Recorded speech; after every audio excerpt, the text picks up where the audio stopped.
मुक़द्दस यिर्मयाह नबी की किताब 33वां बाब 10वीं आयत से 16वीं आयत तक। खुदावंद यूं फरमाता है कि इस मकाम में जिसकी बाबत तुम कहते हो कि वीरान है, वहाँ ना इंसान है ना हैवान, यानी यहूदा के शहरों में और यरूशलेम के बाज़ारों में जो वीरान है, जहाँ ना इंसान है ना बाशिंदे ना हैवान। खुशी और शादमानी की आवाज़, दुल्हे और दुल्हन की आवाज़, और उनकी आवाज़ सुनी जाएगी जो कहते हैं रब्बुल अफ़वाज की सिताइश करो, क्योंकि खुदावंद भला है और उसकी शफ़क़त अबदी है। हाँ, उनकी आवाज़ जो खुदावंद के घर में शुक्रगुजारी की कुर्बानी लाएंगे, क्योंकि खुदावंद फरमाता है मैं इस मुल्क के असीरों को वापस लाकर बहाल करूँगा।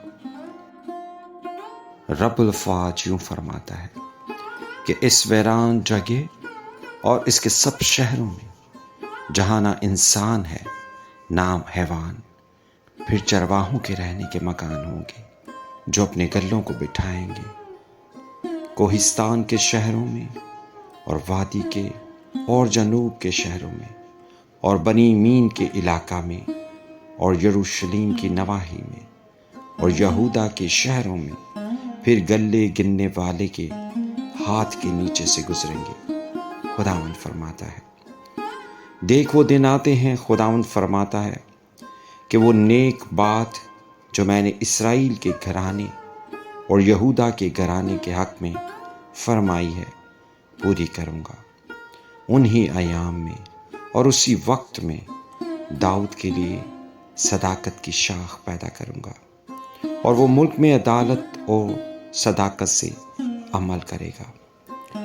उन दिनों में यहूदा निजात पाएगा और यरूशलेम सलामती से सकूनत करेगा, और खुदावंद हमारी सदाकत उसका नाम होगा। आमीन। मुक़द्दस मरकज़ की अंजील 10वां बाब 32वीं आयत से 34वीं आयत तक, फिर 46वीं आयत से 52वीं आयत तक। और वो यरूशलेम को जाते हुए रास्ता में थे और यीशु उनके आगे आगे जा रहा था। वो हैरान होने लगे और जो पीछे पीछे चलते थे डरने लगे। बस वो फिर उन 12 को साथ लेकर उनको वो बातें बताने लगा जो उस पर आने वाली थी। देखो, हम यरूशलेम को जाते हैं और इब्ने आदम सरदार काहिनों और फकीयों के हवाला किया जाएगा, और वो उसके कत्ल का हुक्म देंगे और उसे गैर कौमों के हवाला करेंगे, और वो उसे ठट्ठों में उड़ाएंगे और उस पर थूकेंगे और उसे कोड़े मारेंगे और कत्ल करेंगे, और 3 दिन के बाद वो जी उठेगा। 46वीं आयत से, और वो यरीहो में आए, और जब वो और उसके शागिर्द और एक बड़ी भीड़ यरीहो से निकलती थी, तो तिमाई का बेटा बरतिमाई, अंधा फकीर, राह के किनारे बैठा हुआ था, और ये सुनकर कि यीशु नासरी है, चिल्ला चिल्ला कर कहने लगा, ऐ इब्ने दाऊद, ऐ यीशु, मुझ पर रहम कर। और बहुतों ने उसे डांटा कि चुप रह, मगर वो और भी ज्यादा चिल्लाया कि ऐ इब्ने दाऊद, मुझ पर रहम कर। यीशु ने खड़े होकर कहा, उसे बुलाओ।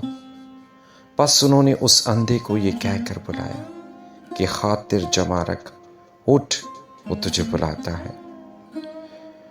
वो अपना कपड़ा फेंक कर उछल पड़ा और यीशु के पास आया। यीशु ने उससे कहा, तू क्या चाहता है कि मैं तेरे लिए करूं?